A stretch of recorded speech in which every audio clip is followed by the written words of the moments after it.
Hello guys, তো আজকে আমাদের বাড়িতে হবে চিতই পিঠে। এই জন্য আমি এখানে ব্যাটারটা রেডি করে নিচ্ছি।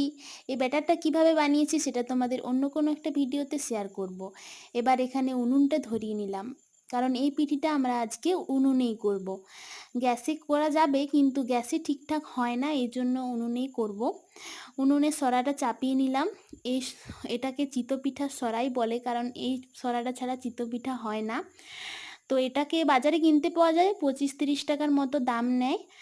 তো তারপর আমরা ব্যাটারটাকে সরার মধ্যে দিয়ে এর ঢাকাটা দিয়ে দিলাম। তারপর একটা ভিজে কাপড় এর চারপাশে জড়িয়ে দেব। তারপর কিছুক্ষণ পর আবার এটা খুলে নিব। তারপর দেখো কত সুন্দর পিঠেটা ফুলে গেছে। একটু বেশি জালের প্রয়োজন হয়, তাছাড়া এই পিঠেটা ফোলে না ভালো মতো। তো তোমরা ট্রাই করতে পারো, কেমন হয়েছে জানাবে।